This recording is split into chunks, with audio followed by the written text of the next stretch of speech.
Gentlemen, friends, it's such a great honor for me to introduce President Prabowo Subianto of the Republic of Indonesia. The Forum is so proud to be a strong partner for Indonesia's across a range of areas, and also are very delighted to formalize our support for your important efforts towards the Ocean Impact Summit that is happening this summer in Bali. In this respect, I would like to thank you, Mr. President, for your leadership in unlocking Indonesia's significant blue economy potential. Indonesia, with a population of over 280 million, the largest in Southeast Asia and the world's fourth largest, is on a real growth path. We're expecting 5 to 6% economic growth this year, and that is also demonstrating the country's crucial role as an anchor of stability, dialogue, and resilience in an increasingly turbulent and uncertain global geo-economic environment. Once again, Mr. President, we're so delighted to have you here. Thank you for your leadership, and we're looking forward to seeing you also at the Ocean Impact Summit later this year. Welcome, Mr. President.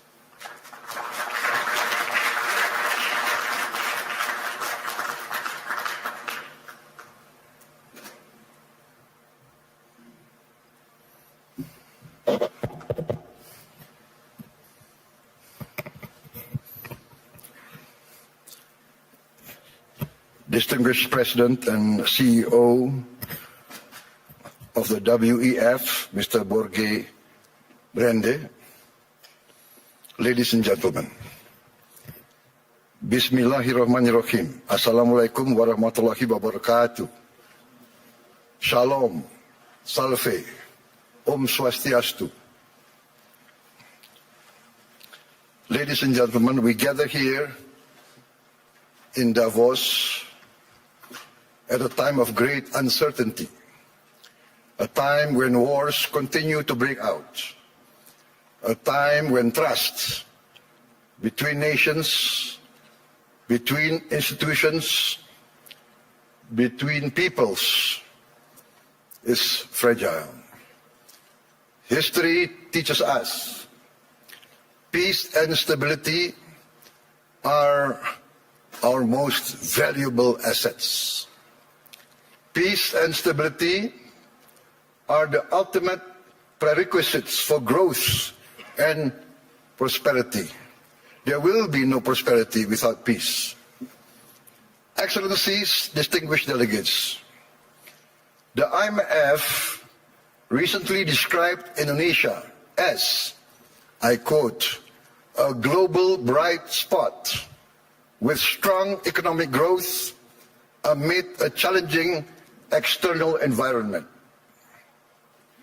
While the world had faced tightening financial conditions, trade tensions, and political uncertainty, Indonesia continues to grow. Indonesia's economy grew by more than 5% every year over the last decade. And I'm confident that this year our growth will be higher. Our inflation remains at around 2%.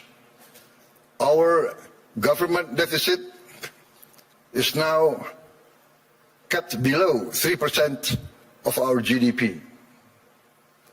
International institutions did not praise us because of unfounded optimism. They did so because of evidence. They recognize that Indonesia's economy is resilient. Our policies have been and will always be well calibrated. Peace and stability in Indonesia over the years did not happen by chance. Peace and stability in my country did not happen by luck. It happened because we, Indonesia, have and will always continue to choose unity over fragmentation, friendship and collaboration over confrontation, and always friendship over enmity. Our credibility, hard-earned over many years, has been protected. Credibility once lost is very expensive to regain. Indonesia, in our history, has never once defaulted on our payments of our debt. Not once. Succeeding regimes always pay the debts of the preceding regime. Presidents, successive presidents will always honor the debts of the previous administration. Excellencies, distinguished friends, in addition to requiring peace and stability, growth requires statecraft and capital, in particular the efficient allocation and reallocation of capital. That is why last February we established our sovereign wealth fund, Danantara Indonesia. Danantara means the energy to power the future of Indonesia. Danantara is a sovereign wealth fund with $1 trillion in assets under management. With Danantara, I can stand here in front of you as an equal partner. Indonesia is now not only a land of peace and stability. Indonesia now is more and more the land of opportunity. Once again, I mentioned that I am convinced that our growth, the growth of our economy will be significantly surprising to many in the world. With the Danantara, Indonesia is now able to be your partners. We will co-invest and grow with you. The Danantara is established to finance and co-finance the industries of the future. We are determined to industrialize our country in a significant way. The industries of the future must be executed well and wisely. That is why we built the Danantara with strong oversight and institutional responsibility. And we try to find the best executives to direct the leadership of the Danantara. The Danantara now manages 1,044 state-owned enterprises. We are going to bring this down to around at most 300. We will rationalize, we will get rid of inefficiency. We want the best governance and the best management under international standards. I have allowed Danantara to recruit expatriates, foreign citizens, to be able to lead these companies. We want the best brains and the best minds in the world. This is, in fact, how we run Indonesia now. From our social programs to our efforts to downstream our natural resources, to our efforts to reach self-sufficiency in food and energy. All are now accompanied by strong oversight and capable leaders. In the first 2 months of my administration, we carried out a vigorous efficiency program. We saved $18 billion by stopping inefficient and dubious programs from our budget and redirected these funds to projects that directly improve livelihoods and impact all of society.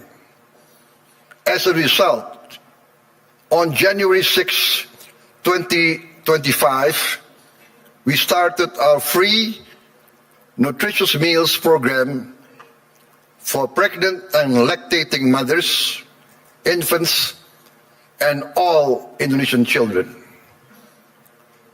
On our first day, we started with 190 kitchens, serving 570,000 people per day.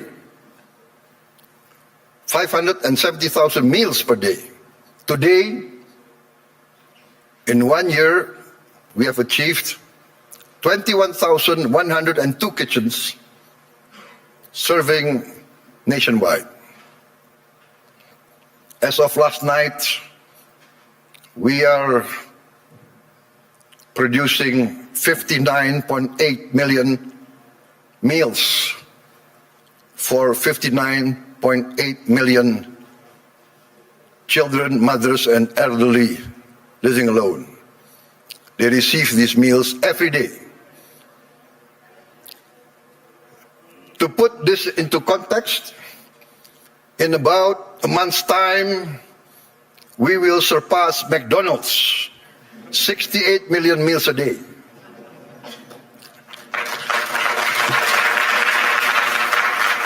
We started in January of last year. This year, we aim to serve 82.9 million meals a day. All children of Indonesia from the womb of their mother up until they reach 18 years of age benefit from this program. For pregnant and lactating mothers, we deliver the meal daily to their home. This is also delivered to their homes for the elderly living alone. To put this in the context I mentioned, I think McDonald's started their first kitchen in 1940. To reach 68 million, it took them 55 decades more. We will reach 82.9, I hope, by the end of December 2026. But my people say, no, sir, we will reach 82.9 before December. So hopefully we will achieve this. In addition to strengthening our children, our free meals strengthens our economy. More than 61,000 micro, small, and medium enterprises and cooperatives are now a part of this supply chain. We are creating more than 600,000 jobs just at the kitchens. At its peak, we are optimistic it will reach 1.5 million direct jobs with vendors, with suppliers. There will be another more than 1 million livelihoods embraced and improved. This is why I'm convinced that our growth will reach impressive numbers. Our social policies must expand productivity and produce growth. Today, 70 million Indonesians receive free medical checkup, and they will receive free medical checkup once a year for the rest of their lives. And this will increase to all the children and the adults of Indonesia. We are providing free medical checkup to all citizens of Indonesia. This is not a populist program. This is a rational program to save money. By detecting illness, disease at an early stage, we will save much more in the long term in treatment. This actually is a productivity improvement program. My experts say that in the long run, we will save many, many billions of US dollars. Last year, for instance, we renovated 16,140 schools.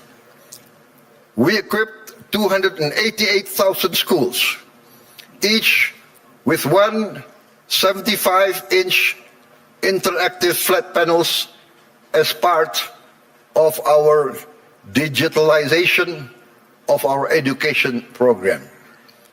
Next year, in this coming year, 2026, we will add another 1 million of these interactive smart panels so that every school will have at least 3 to 4 classrooms with these panels.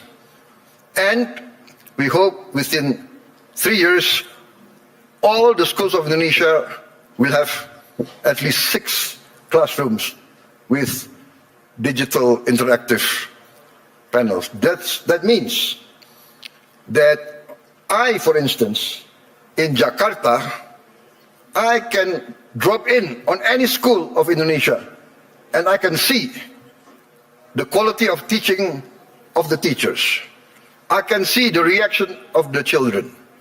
And in the first weeks, we see the enthusiasm of the children, the enthusiasm of the teachers, of the villagers. Many of them cry when they see the panels coming in.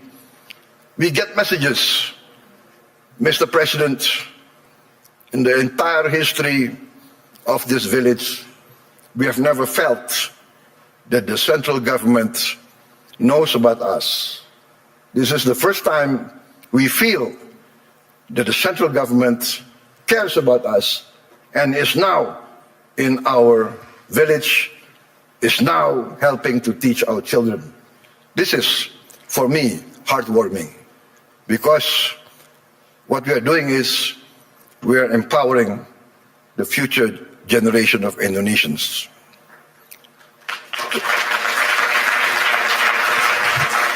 Why does this matter to global investors gathering here at the World Economic Forum? Because I am of the conviction that human capital determines long-term growth, long-term returns. Human development, human resources is the key to a thriving and successful nation. Lack of education is the path towards failed states.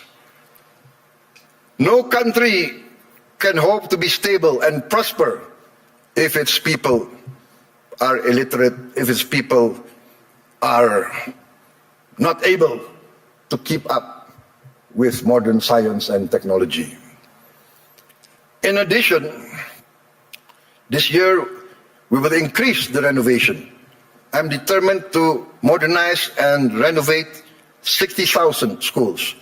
I'm also building 1,000 schools, what I call integrated, comprehensive schools with modern facilities, with modern laboratories, 1,000. I have already, 500, but I've already built 160 schools, boarding schools for the very poor.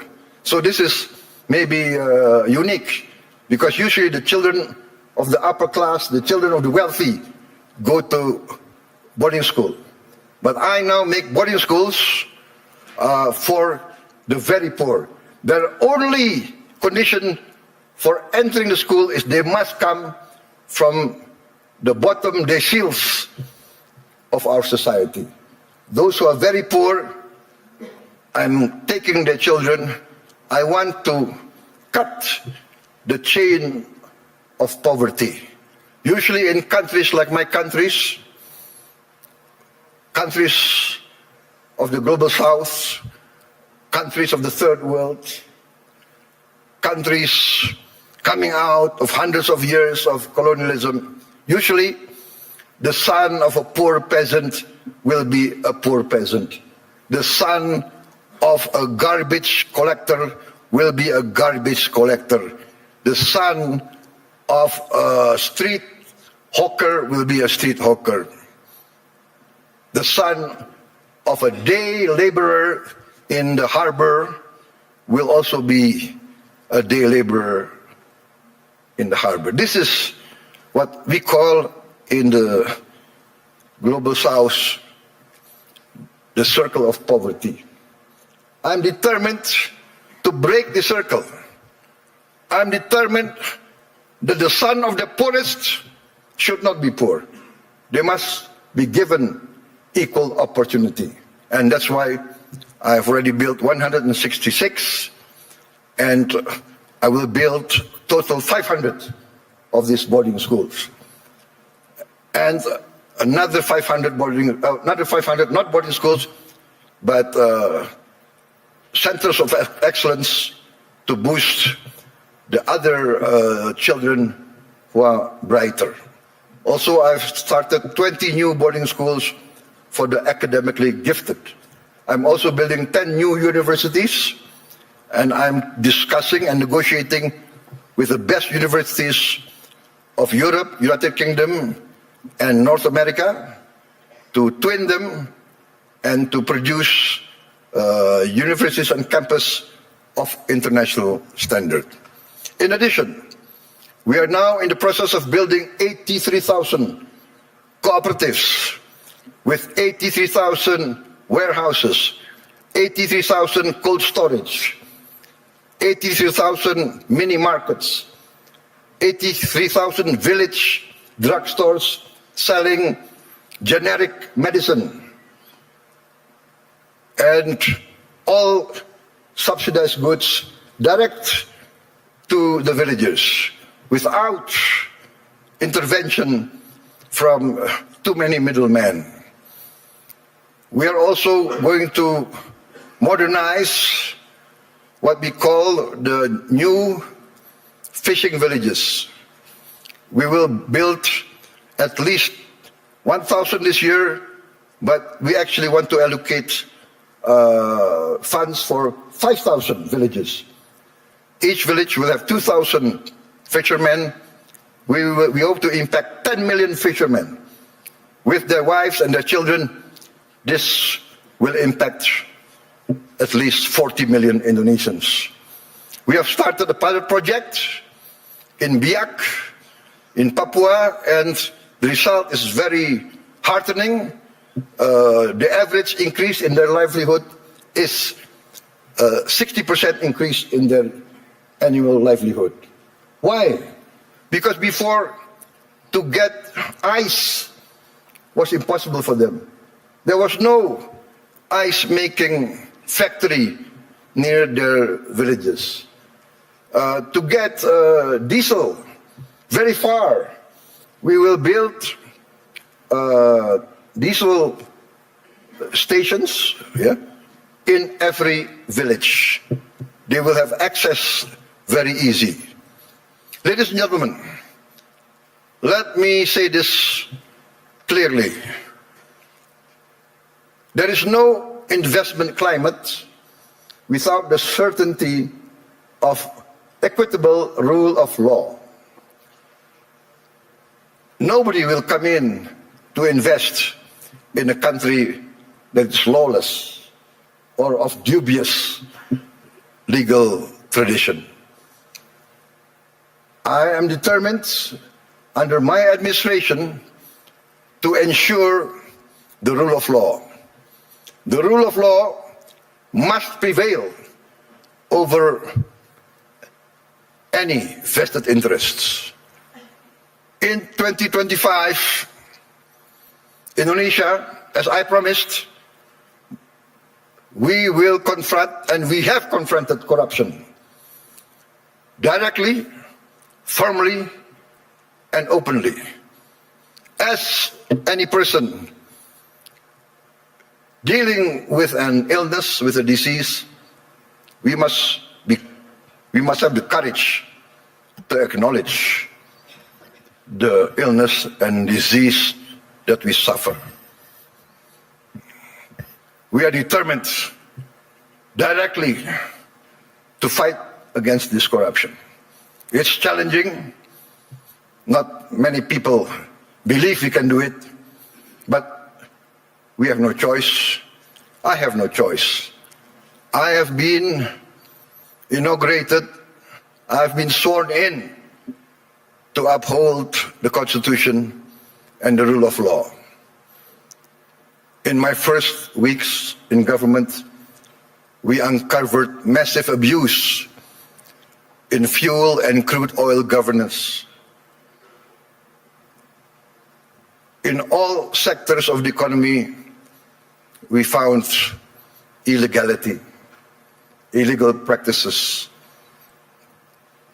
In my first year of administration, we have already confiscated 4 million hectares of illegal plantations and illegal mines.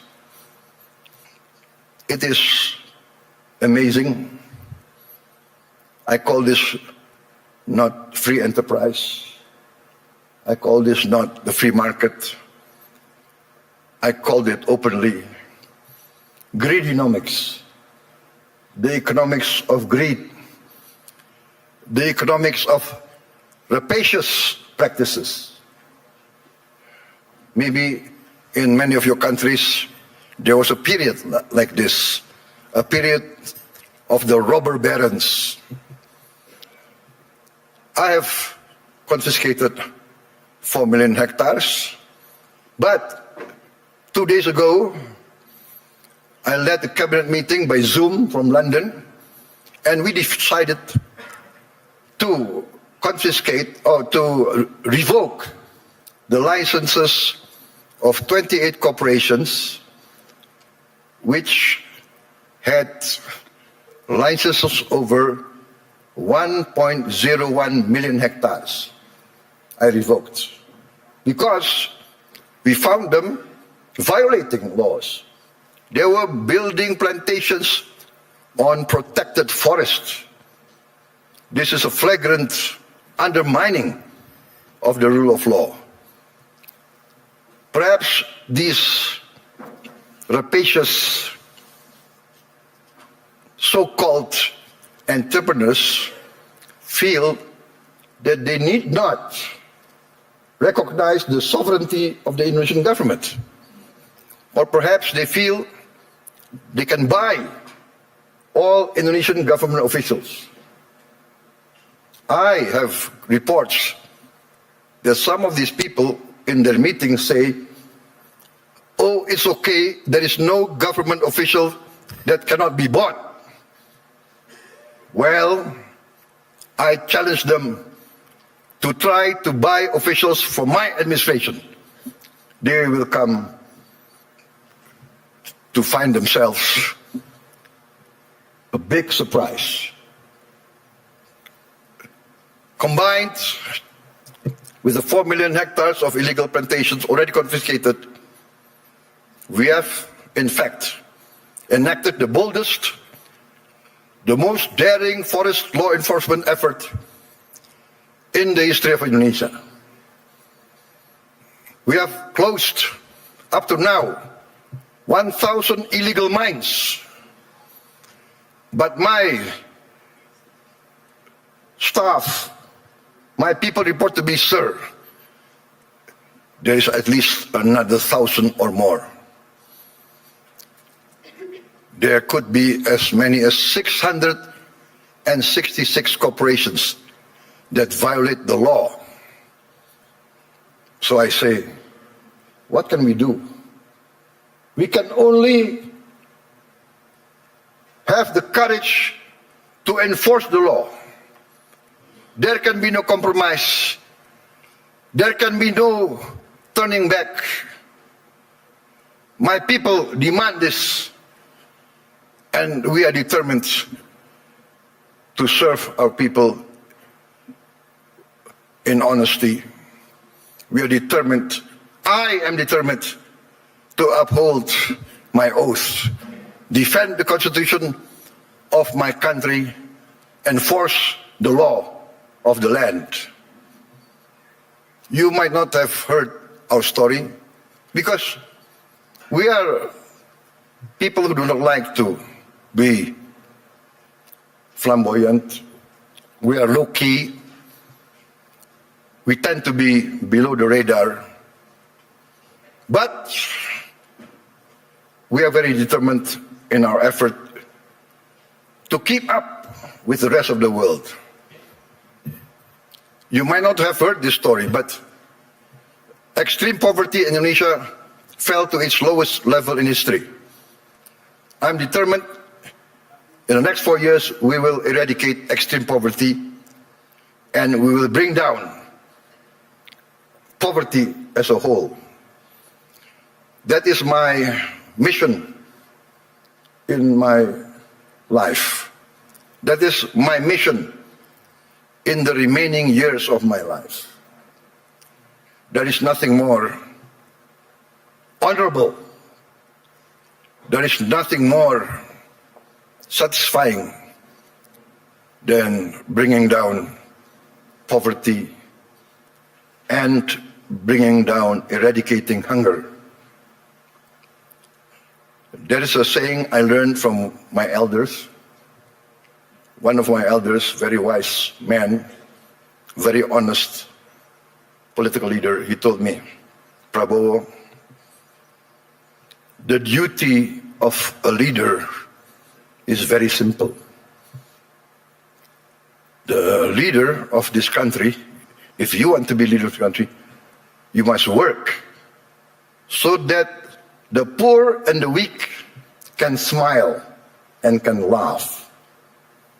Very simple. What does that mean?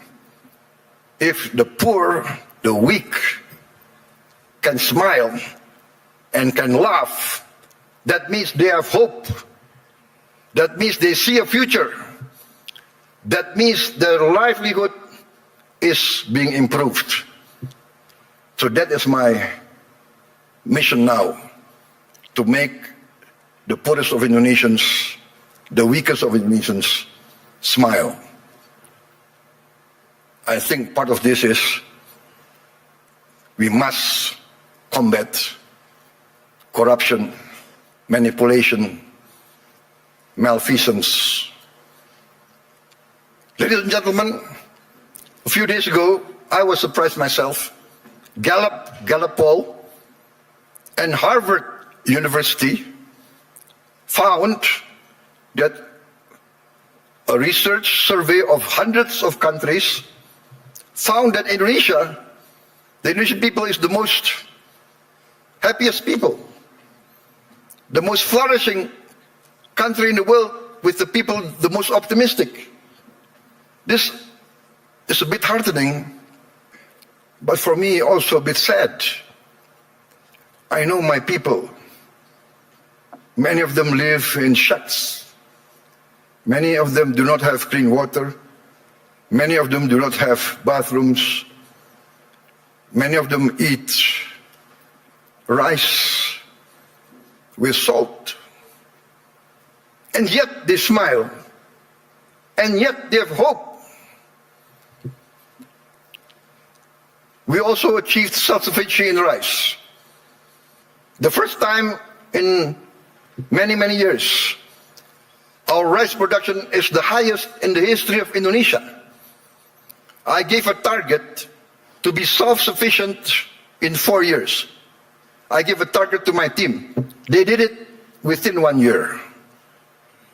I am convinced in the next 4 years, we will be self-sufficient in the other food products. corn, sugar, protein. Excellencies, distinguished delegates, Indonesia does not fear economic integration. We are a trading nation for hundreds of years. We conclude now trade agreements not because it is fashionable, but we consider it necessary. We believe in the concept of win-win.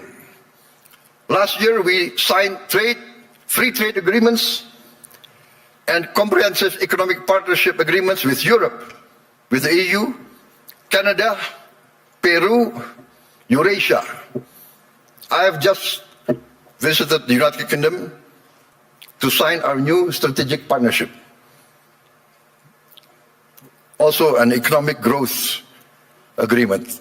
And we hope next year we can conclude a comprehensive economic partnership agreement with the United Kingdom.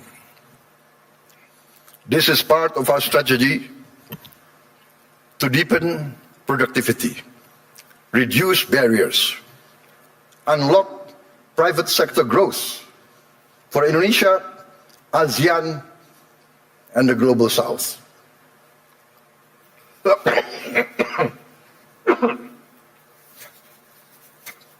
Excuse me. We believe that trade integration, when done fairly, is not a threat to sovereignty. We believe trade is a tool for prosperity. Indonesia has a clear vision. We are determined to become a modern country, integrated with the global economy, providing good quality of life for its citizens, living free of poverty and hunger. But we understand very well this cannot be achieved by slogans alone. It requires determination, good governance, clean government, free of corruption and malfeasance. And in the end, we must have efficient public administration. We must also enact a new culture in our bureaucracy.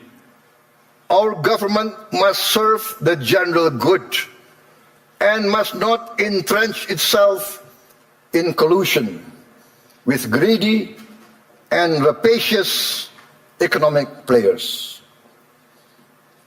Achieving our mission also requires smart investment in infrastructure, simplifying rules and regulations, getting rid of too much red tape, and of course, significant investment in health and education. Distinguished delegates, friends, economic growth requires a dynamic private sector. Indonesia is and will always be open for foreign and domestic investment. And we realize the prerequisite for investment is political and economic stability. Also, the certainty of equitable rule of law, guaranteed by a strong, clean and democratic government. Indonesia today offers sustainable growth with stability. We may be very low-key, we may be below the radar, we don't like to be flamboyant, to be bragging. We believe in evidence, evidence-based action. In fact, I was invited to speak last year here, and I declined. Why?